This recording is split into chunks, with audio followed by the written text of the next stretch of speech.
Hello guys, this is Steve here and I want to show you a very interesting video. Now, this is gonna be added to a series called Beginner to Competent Player or Decent Club Level Player. Now, I am a 1474 rated player, hence I like to stress this again, showing like players what my rating level is. My rating skill, however, is higher. The reason it's only 1474 is because I had a bad lapse in summer with bad tournaments. You can see that on FIDE for yourself. However, this is one thing I want to talk about. Now, lots of players find difficulties against good players. Now, if you're either the weak amateur or the weak beginner, you tend to say, oh, what a 1500, impossible to beat. Oh, what a 1600, very difficult to beat. Then you hear like 1700 plus, you're like, oh my god, those are the hardest players to play against. Well, I'm going to show you beginners and people who are weak amateurs that playing simple actually gives you chances. If you play simple chess without blundering or causing any, sort of fault in the position, you always have a chance. So I'm going to show you a system. I'm a bit sick, so bear with me today. Okay, so my opponent played with d4. Now, many people tend to play with d5. Now, if you are a beginner or an amateur, even a competent player, I say don't play d5. Why? Okay, white wants you to play d5, so white has ideas of the queen's gambit, the cold system, just a regular queen pawn opening, and you don't want to give white the pleasure of playing so flexible. So white can always play flexible, but I don't know, playing knight f6 sort of gives them less options. So I suggest always knight f6 against d4. Okay, so guys, take note. I'm sort of adding an opening in sort of this, analysis. So I'm sort of teaching a little opening in a way. So take note, guys. Now he plays the move knight f3. Now here you say, okay, knight f3, simple development. You play e6. Of course, the idea is, simple. You have this bishop here, and you want to liberate it. Okay, so beginners and amateurs, remember this. We want to develop all our pieces into the game, and we also, want to castle quickly and play a decent game. And as black, we want to simplify as much as possible. Okay, he plays e3. It's trying to be a bit symmetrical in a way. It's a bit symmetrical. Then we play d5. Okay, not bad. He plays bishop d3, a developing move. We play bishop d6, a developing move. Knight b to d2. Idea, he wants to push the pawn to e4. We play knight b to d7. Our idea is to push the pawn to e5.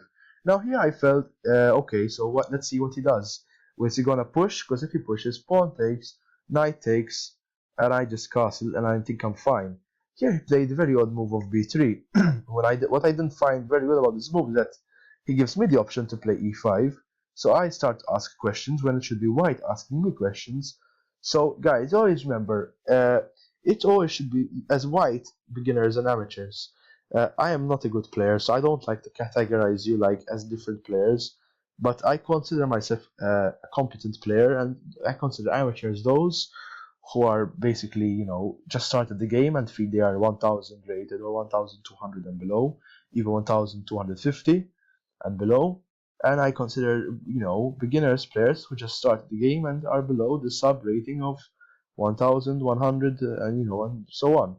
So an idea is when you can put dynamic pressure on opponents, do it. If it's safe, if it doesn't cause a weakness, go with it. Shoot, it's fine. Because now he has details. Now, can he ignore the threat? If he plays, for example, a move like what, c6, you think that's good? Pause and think. Is it a good move? Did you find a solution to what black is gonna do? Yes, black is simply gonna push his pawn and fork white, and white is in a mess. So white should take. Okay, and black takes back with the knight. Now we're seeing black getting, ready to play a very good game. Now white is scared of, weakening his structure, so he retreats the bishop. We castle, regular development. He develops his bishop to b2. Again, so guys, always take notice, regular development is key in chess. As long as you develop your pieces, you are fine. Don't play complicated developments, always play decent developing. And you see, this is not a complicated game. I think any player can understand this game because there's nothing complicated about it. This is very standard stuff.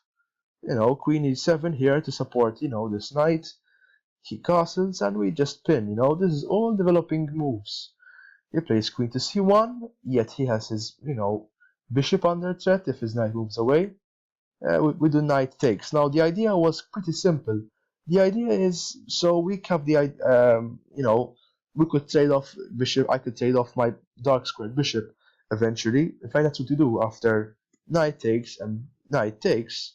Maybe I could have left my bishop there and, but I said I was a bit impatient. So I'll take there, he can take there, and I can challenge him with bishop e5. He did end up actually playing rook to d1. I played c6 to strengthen up this pawn. The d pawn.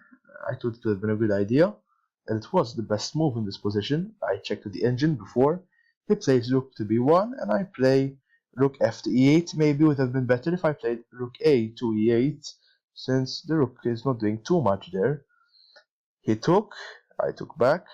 He went for a queen trade, and I said, okay, what's the problem? When he queen trades here, the idea here is he just wants to play a simple game. He thinks that he wants to play simple, and he does play simple. This move is to gain space with the rook, and this idea with rook d7 is simply to double up. So you see, there's this doubling up plan. Now he gets this king out. So when we end up exchanging pieces, his king is in the middle of the board. We do the same thing.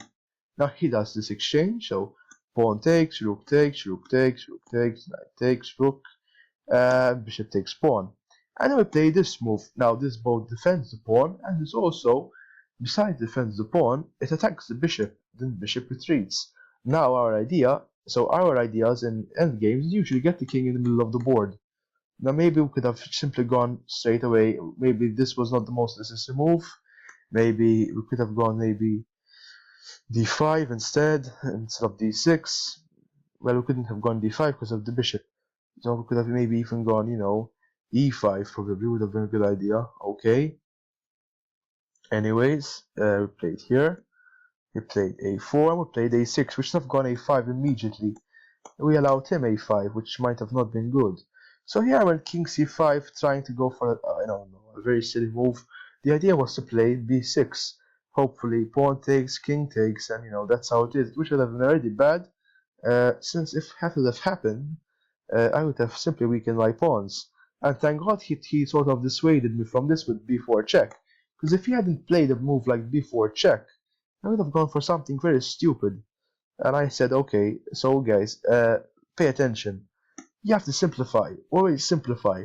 So we went back. Don't go for your plan if you know that it can be foiled and soiled. So keep in mind, keep back, keep simple. His king gets in, so we play the knight back. Idea is to simply make a pawn push on c5. And we could exchange the pawns and it could be a nice position. However, he plays the bishop there. We play pawn check. He goes back. And now we play knight there, attacking the bishop. So not only do we have this pawn threat attacking his pawn, yet we're attacking his bishop too. He retreats the bishop. We take his pawn. He takes back. And now we play the knight here, attacking his pawn. He plays bishop there. So once we take, he can take two, which is exactly what happens. And now we go to try chase this pawn. Now, so guys, you should understand now. The ideas of the endgame is to simply play on what you have. Now, here black has an advantage. Now, the thing is this, as I was so excited that I had this passed pawn, I was thinking to myself, why not just rush it up? I could have easily prevented, white bishop takes pawn by simply pushing the pawn up one square. Yet I was very impatient, which was not good. So guys, I made a mistake too. Everybody makes these mistakes. So guys, keep notice. Don't rush when you're winning. Simply push the pawn up. Well, in this case, if you another tip for guys who don't understand this, if you have bishops of, let's say, light square, make sure you get your pawns on the dark squares. And if you're against bishops with dark squares, dark squared control, make sure you push your pawns into light squares. That way, the bishops don't have much effect. So he took. We kept on pushing the pawn up. Now he tried to chase after this pawn, yet we keep rushing the pawn up. Now guys, in an endgame, your pawns are a lot. So make sure you fight a passed pawn and you learn how to treat it properly. As you see, we're rushing our pawn up to the board. Now let's see the idea. Now if we push the pawn up after this king move, simply bishop take, knight take, king takes, and it ends up knight versus 3 pawns, and probably white wins, or white really draws, and we don't want that to happen. So this is our strategy. We move king here. Now what happens? What can white do about this? Well, not much. Now white is lost. In fact, white took the pawn. Now I'd like you to find a solution for black. It's okay, it's right on the screen, but I'd like you to sort of think a bit what you would have done. Now, your idea is if you push the pawn, simply bishop takes pawn, knight takes pawn, knight takes bishop, excuse me, and you are just knight versus 3 pawns. However, you can blockade this with the move knight to d5. Now, after the move which he played, bishop takes, king takes, your pawn will promote. Whatever he does, you will just promote. Now after this, I played this check, and my opponent resigned. So this game was really based on simple effort. And in this video, I didn't exactly teach you something specific. What I did teach you, however, was that by playing simple chess, not blundering, and just keeping the game, very simplified, and playing good chess and not trying to do complex. There was nothing complicated in this game. I'm sure that most people understood every single concept. I mean, I even explained. I did nothing complicated. Everything was so simple. It was simple chess. You could call this granny chess. This was so simple. I mean, nothing was complicated. There was no strategy that was so difficult to understand. And if you play this sort of chess with, accuracy, you can do well. And, you can, also like the rating, can get the rating up, their level up, their skills, and so on. Well, rating doesn't mean much, but I've always stressed to mention rating, since I'm sure that those watching my videos want to know what I'm worth. Now, you can find me on Chess24, you can find me on Chess.com, you can find me on ChessCube, and I am rated quite well on each and every one of them, but I am more accurately rated on ChessCube. Well, I guess this puts an end to it almost. What I would like to tell you is, again, yes, as I've mentioned, that this is really, this video really shows simplifications through playing simplified moves. So thank you for watching this video. I hope you like, comment, and subscribe, and tell me what you want me to, review in the next video.